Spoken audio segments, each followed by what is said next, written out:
So, your uncle. What's wrong with him? He's possessed. As in the devil? Something like that. He says a dark man is following him, watching him at all times. What do you make of it? It's nonsense, of course, but I'd be lying if I said it didn't bother me. You see, it runs in my family. Possession? No, Detective. Deteriorating melancholy. Practically every member of the Hartwood family is driven mad before they grow old.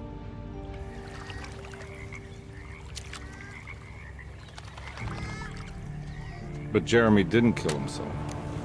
Is that why he's at your setup?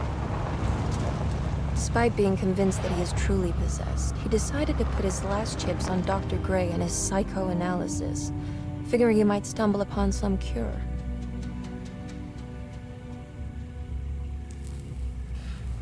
You mentioned the letter. I received a disturbing letter from Jeremy accusing the staff and all the other patients of being involved in some cult. And now they are also out to get him. Could it be real? Or is it all just in his head? It's a story he tells himself, Mr. Carnby. Anything to avoid the truth. Which is? That we're all terribly insignificant. That people mean so very little to one another. That there is no one out to get Jeremy Hartwood because he isn't worth getting. Here we are.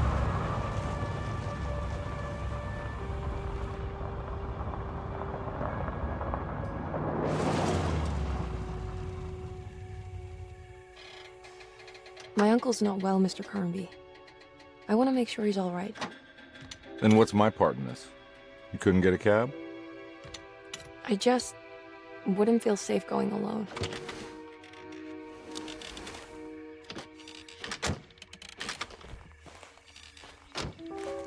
Did you bring a gun? Yeah. You think it'll actually come to that? No. But you might need to wave it around depending on how agreeable the staff will be. What exactly are we gonna do when we find Jeremy? I don't know. Let's just find him first.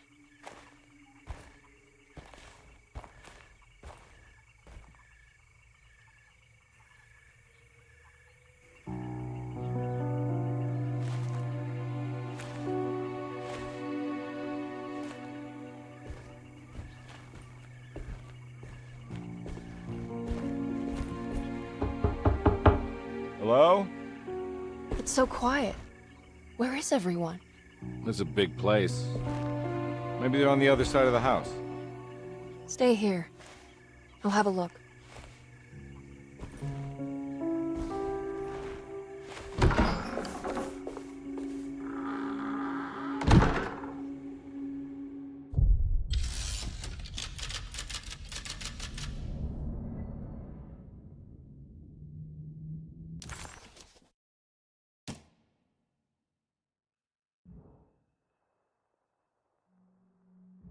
When I Get Back, John Marcus, 1918.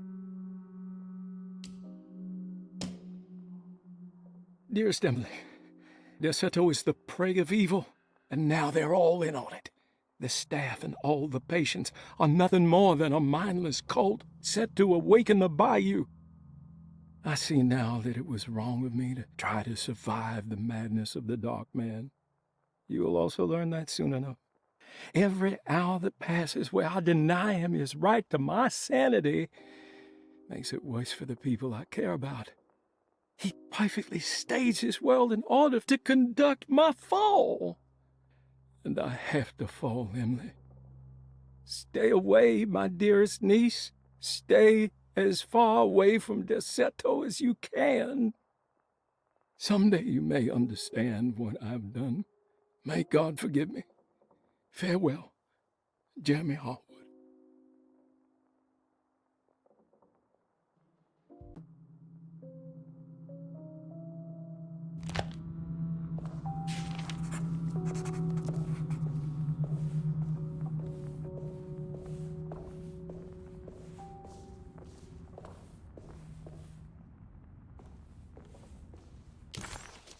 Surprised by her own reckless decision, Emily found herself breaking into Desetto. She mulled over how to present her story in case she got caught, but couldn't think of anything that sounded convincing. She wasn't much of a fast talker. Best to find a way to open the front door and let Detective Conby inside so he can handle the situation.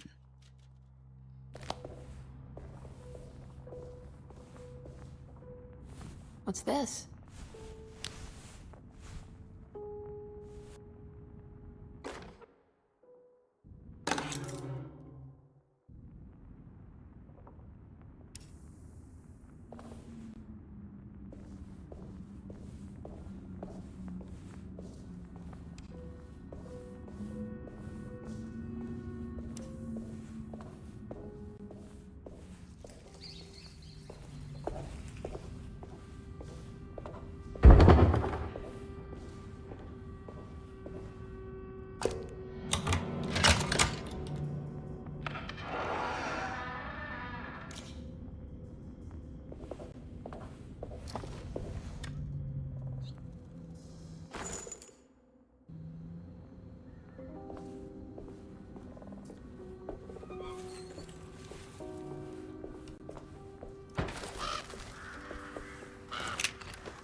This must be older than Derceto. They've built the house around it.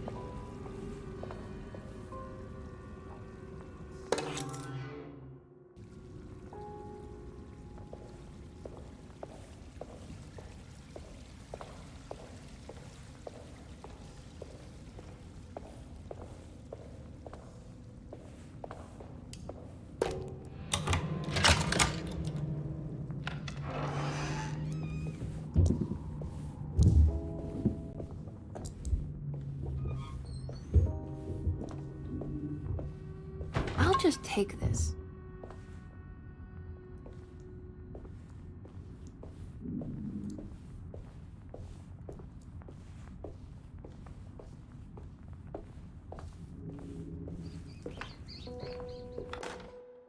Every day your silence weighs a little heavier. It's been a difficult year for everyone, and many have lost all hope. I read in the papers about people suffering. Pictures of dust-covered landscapes without a drop of water. I wish I knew if you were still tending the earth or if you had turned your back against us. I have started to look for help elsewhere. I pray you will tell me if I am going down a path that you find disagreeable. With help from Baptiste and Charlotte, I found comfort in the practice of the voodoo. I have long been skeptical of that Caribbean cult, but it's been of good use to me. It seems all harmless in my book. I say some words dreamt up by the Creoles, and I carry around a small pocket of gree-gree. Nothing of this is mentioned in the Bible, of course, but the French Quarter priestess tells me it's all connected. She says the Christian God is just one more perspective on the creator of things. That's what I like to think, but the other way around, that the spirits of her faith are just aspects of you, our Heavenly Father. I am so grateful for the words you gave Mr. Hartwood. We will sing your praises at St. John's Eve. The world will be blessed soon again. Only the sacrifices of the Old Testament compare to your demands. Let it be the truth. A mother of earth, wood, and dirt. A mother of 1,000 young. Sacred sand, $1. Black cat oil, $1.50. Devil shoestrings, a quarter. That makes $2.75, madame. What was that you were telling the doctor? A goat without horns. What does that mean? Ah, you must have misheard me, madame. I said no such thing. Please. I know I don't look like any of you, but I'm devout. I'm ready to do what it takes. Do not be so eager to sacrifice the few things you have left, madam. Now please, leave my store. A goat without horns.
What was that?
Please do not touch the boiler. It is working after all. While the sabotage has caused a leak, only the decorative plate has been completely ruined. Let's wait for Mr. Chance to turn up and he can take a look at the leak. Mr. Waits.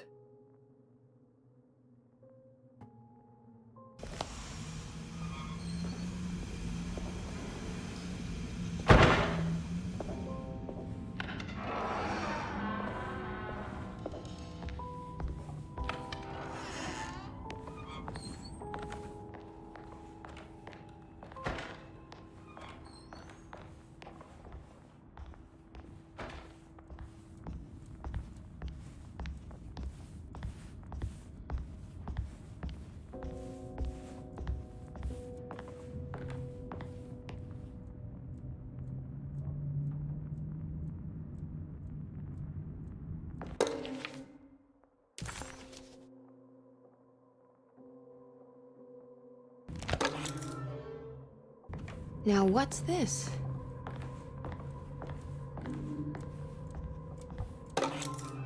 Sunday, June 22nd. I spent all day looking for Jeremy. I should have cared for the others, but I'm scared that he will do something irreversible. Cassandra is upset that I didn't give her the latest shipment of pain medication that Waits brought from the post office yesterday. I would have given it to her, but the company didn't send a new key this time around, so the box is just sitting there on my desk. They must have figured we had plenty of their gimmicky keys by now. I only remember seeing one lately.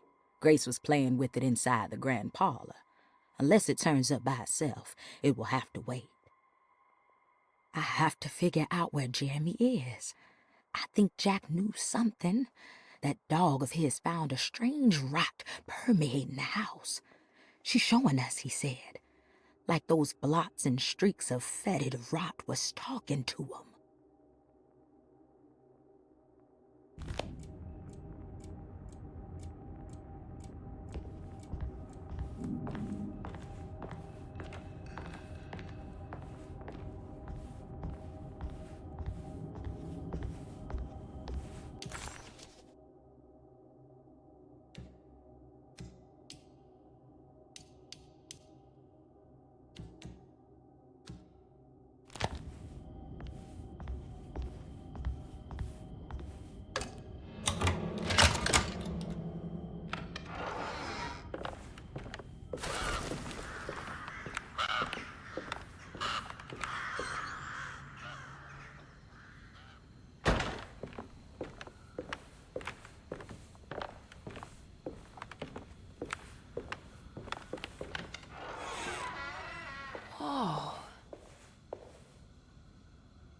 The Great Depression.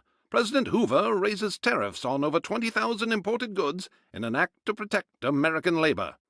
Following the collapse of the Wall Street stock market on October 24 last year, American industry has suffered greatly.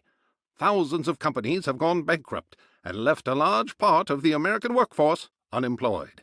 In an attempt to turn the tide, the Smoot-Hawley Tariff Act has been signed by President Herbert Hoover.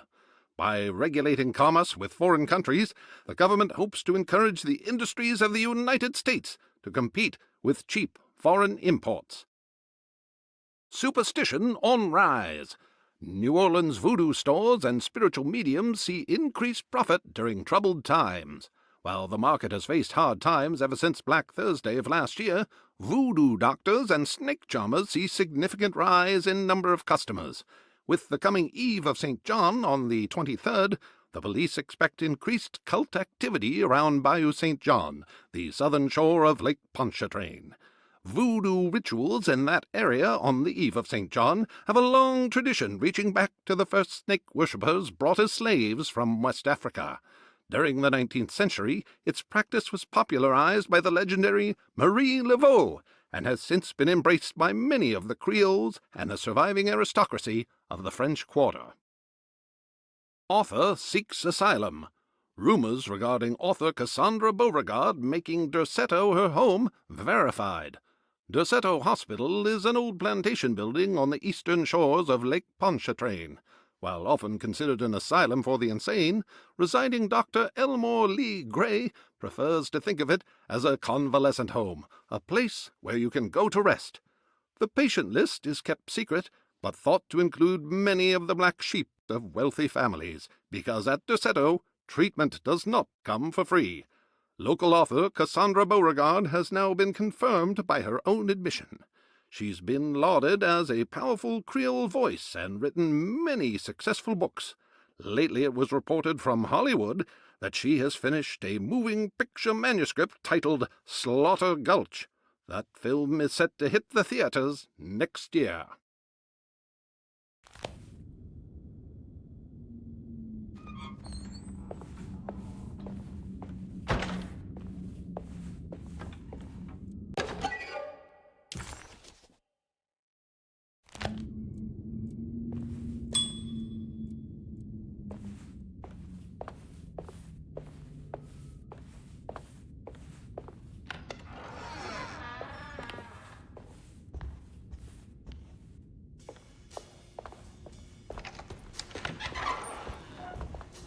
Wait, don't.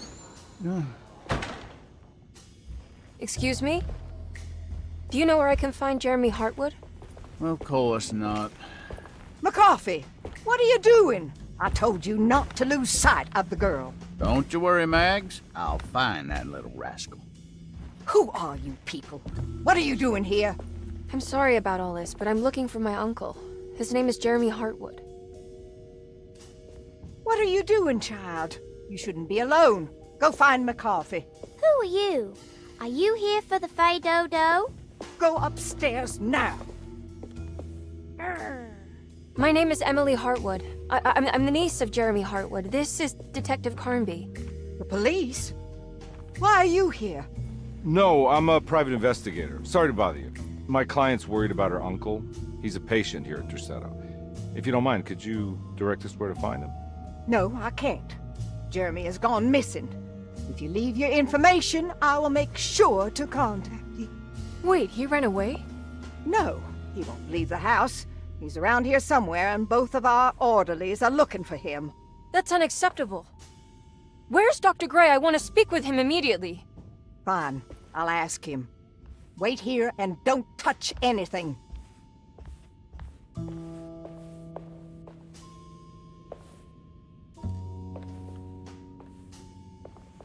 Do you want to see Jeremy's room? Can you show us? Follow me.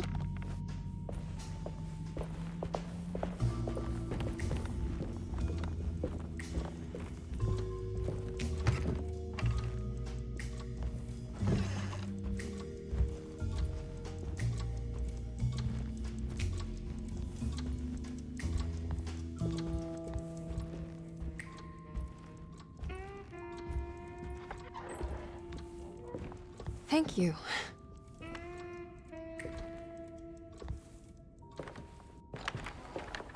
Strange kid. Let's look around, see what we can find.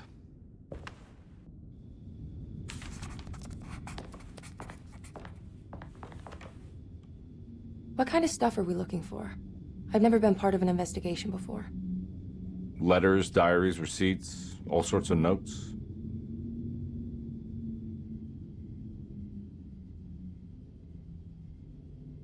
I've read about police analyzing teeth marks and blood samples and fingerprints to find criminals. Is that something you can do? No, that sounds more like the way the Bureau of Investigation does things. But, you know, if you do find teeth or blood, it's still worth mentioning.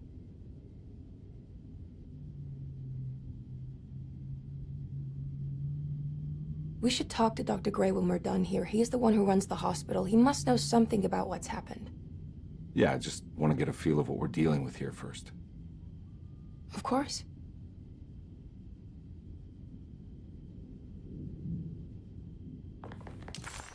Jeremy had gone missing.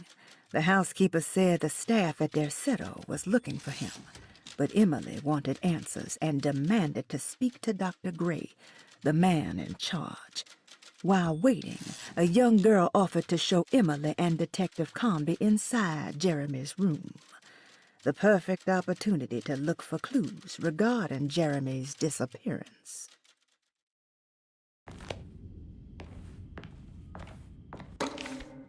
Every night the dark man stands opaque at the threshold of my room, counting the days until my spirit spills out of my tired shape. Only his pallid mask shelters my remaining sanity. Staring directly into the face of that demonic sultan would surely sunder time itself. Would he have looked the same to my father as he struggled for his life? Does his veiled face haunt my niece quite the same way? I wish so that I could rest my soul in that sunburnt convent of Tarawea. Would I find you there, Juan? Or Senora Perosi, back from the beyond? Every night I hide from him, moving from one misshapen memory to another. Scenes conjured out of fantasy and delirium. Places I struggle to even paint. I wish I understood your death, Senora. Is there anything I could do for you but bury you in that bleak necropolis? That triumphant chapel rising above the ledges and the oven vaults shall be your sepulchre, where you may rest, and I shall weep. How did you first come to understand such things, Senora? How did you know that the battered boiler in the basement would lead me to Lafayette Cemetery? Or how the old upstairs clock, with its astronomical motifs, would take me to that hateful mound outside of Claremont Harbor? Those are my memories, my past. Is there perhaps a chance, if ever so small, for me to see Tarawea? Oh, I want that more than anything. Please, let my talisman take me there. Let me sit with Juan under his Bodhi tree. Despite having sold me that talisman, Miss Jackson, the voodoo priestess, revealed none of her secrets to me. That's why I had to travel to Tonka. Instead, she cruelly told Baptiste, my caretaker, that he would be betrayed and killed in the most awful way, that the one he loved would pierce his thigh with a sharp spear, and that he would be devoured by his own mother. What a terrible thing to say. The people of Derceto are becoming dangerous. They do not understand what they are doing. I must do something to stop them. I tried talking to Dr. Gray, but he confuses my worries. He's caught up in treating me. How can he expect evil to be cured with medicine and conversation? The orderlies, the housekeeper, and the patients are all deranged. They will call upon evil to enter this world. All will be lost. Everything. Unless I can find the clerk, Mr. Waite. He seems to be a clear-thinking man. Maybe Beauregard. The dock man offered me a prison, and I accepted. I signed that miscarried contract and entered the dock pact. Everyone is safe, except for me.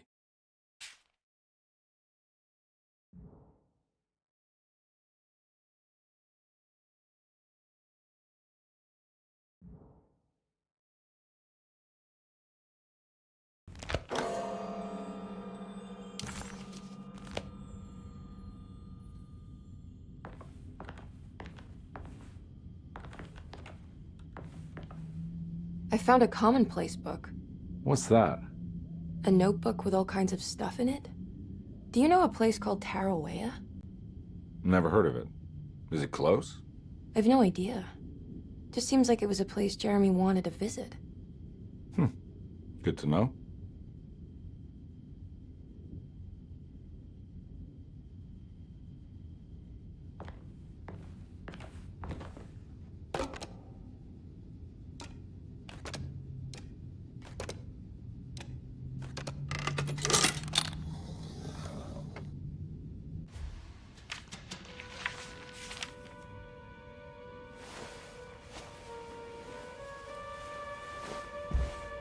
Have you ever seen anything like this?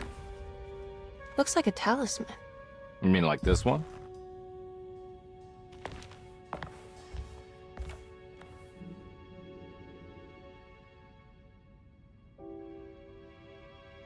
Can you find me a knife to cut the canvas? I want to take this with me. You want to take the painting? Sure, I'll find one.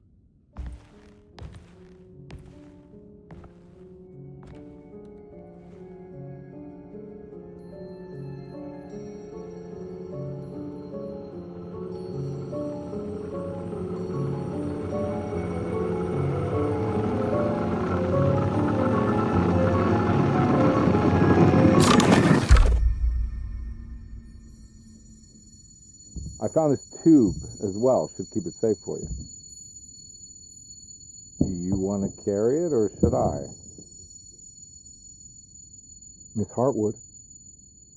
Emily? I'll take it. Thank you. We're done here, right? I'm not sure. I don't know how to do any of this. Listen, I think we should talk to Dr. Gray. He must know something about what's going on around here. Okay. Let's do that.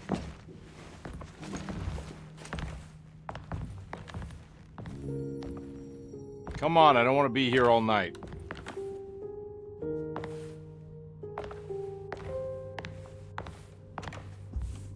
Detective Carnby? Where did...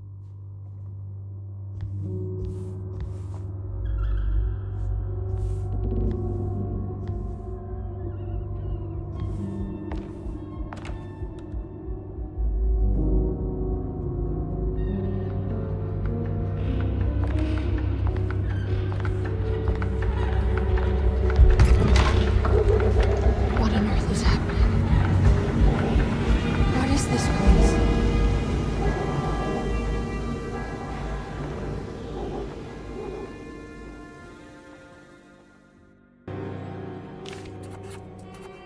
Emily had never seen the French Quarter quite like this, dark and alien. The only possible refuge she could see from Jeremy's balcony was a bit of light coming from a corner store.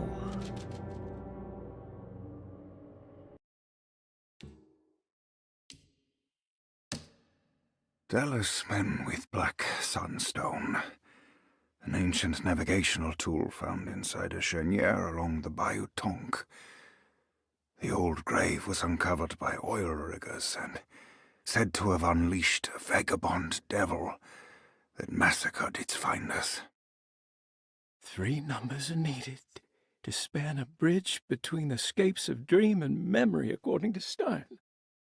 Not where I want to be, but it's a start. 3, 5, 8.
She had killed the horrid thing.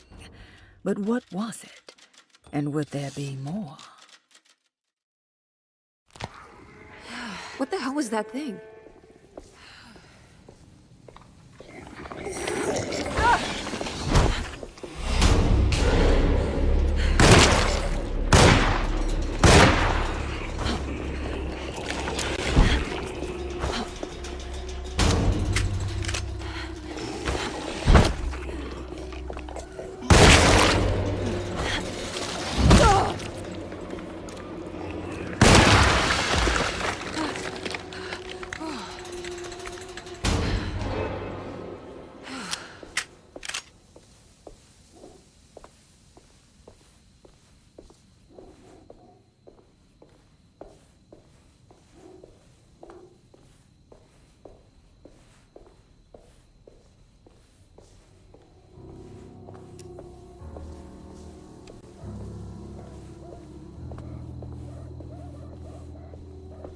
This can't be.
Emily, is that you?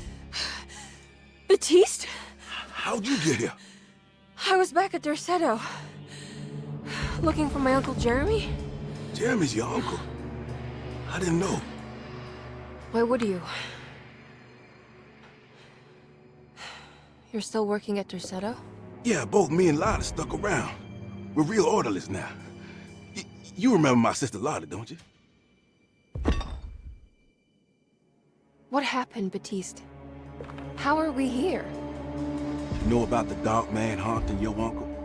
I'm familiar with his mental state. I think we all in his head somehow. Because these streets are real, but they're not like on any map. Nah, this is like when you remember something, but in the wrong way. Do you know how to get back to Derceto? I'm not safe here. Truer words have yet been spoken, Mrs. Marcus. Don't call me that. It's Miss Emily Hartwood. There's no reason to call me anything else. I'm sorry, Miss Emily. I'm just trying to tell you like it is. This place ain't safe for no one. There's evil hiding in the dark. How do I get back? Only Jeremy knows how. He has this juju necklace guiding him. You mean this talisman? Mm-hmm. Just like it. He says it's been protecting him ever since he got it from Miss Jackson down the street. You know where it came from? Have you been there? I was there no more than 1 hour ago looking for Jeremy. Locked it up to keep the ghouls from getting inside. You can have the key if you want. Thank you. I'll take a look. Stay safe, miss.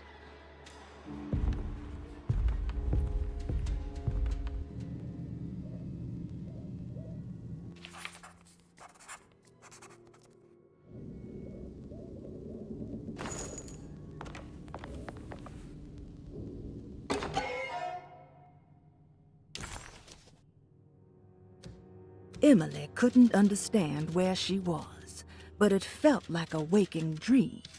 Baptiste, who she vaguely remembered from her past, claimed to work as an orderly at Derceto. He was also looking for Jeremy, and seemed to imply that he was chasing him through Jeremy's own mind. Maybe this wasn't Emily's dream, but Jeremy's, and she was trapped inside somehow. Baptiste suspected that Jeremy was in some control due to a talisman that he had been given by a Miss Jackson. a name Emily recalled to be one of the many voodoo witch doctors in the French Quarter. In hope to find a way back to Derceto, Emily set out to find Miss Jackson's place.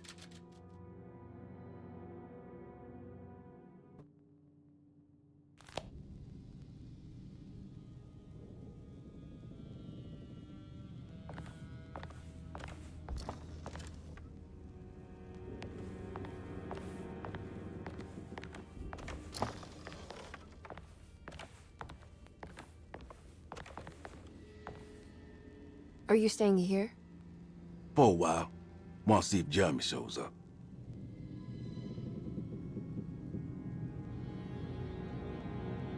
Your sister. She also works at Derceto? Yeah, she the one who got us jobs.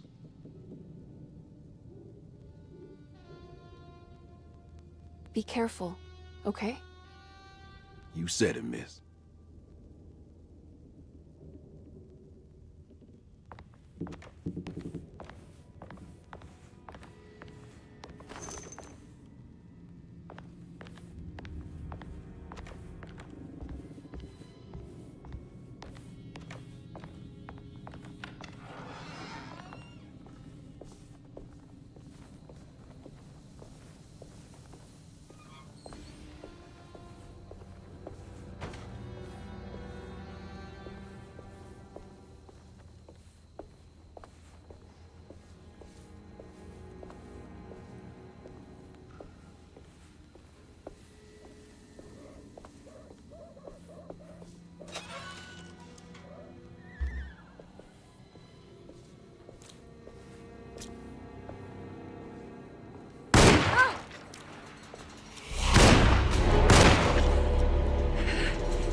This must be Miss Jackson's place. Let's see if we can find out more about Jeremy's talisman. Emily found this waking dream disturbingly persuasive. If this was Jeremy's world, what did that mean? Was the Hartwood family suffering a literal curse? Was the dark man, that ghoulish specter haunting Jeremy, an actual supernatural being? Emily pushed her thoughts aside and focused. She needed to find out about the talisman and get back to Derceto.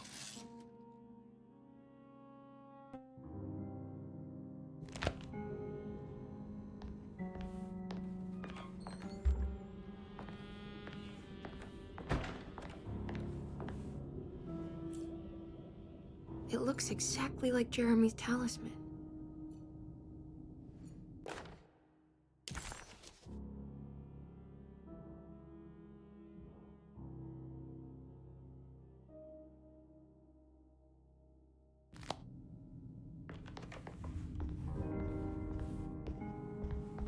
I think it's meant to hold the talisman.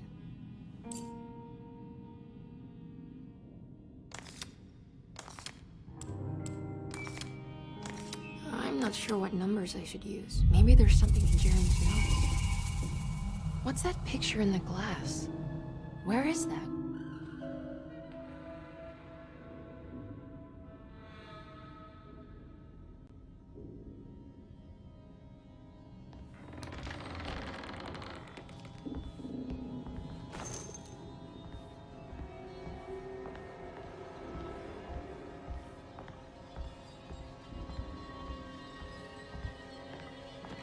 Good to see you again, Miss Hartwood. Mrs. Thompson told me you were here. She also alerted me that you brought a detective with you. I'm very curious to hear what this is all about. You don't remember me, do you, Miss Hartwood? We met at your family's house in the Garden District, when your uncle was about to be admitted under my care. No, I remember. Sorry. I'm not really feeling well. Well, in that case, have a seat. Let me make you a drink. I don't seem to have made much of an impression on you. On the other hand, I can vividly recall you and your parents. Because of our cheerful disposition, I'm sure. You are far too intelligent to think that. You come from a joyless family, Miss Hartwood. The only amusement I took from my visit was discovering that the young lady's drink was an old-fashioned. Very astute. Is that supposed to make you seem attentive or intelligent? Whatever you prefer. Are you ready to tell me why you are here, Miss Hartwood? And why you brought a detective? I received a letter from my uncle. He seemed certain that he was in danger here. If I find out you're treating him badly, I'll be taking him back with me to New Orleans. Really? Is he going to live with you in your tiny garçonniere? That would be a spectacular way to ratify your spinsterhood. Because you are well aware that your father would never let him back in his house. No, I have it. Maybe you can bring him back up north. You've been wanting to move back for quite a few years, haven't you? You always preferred your mother's side of the family.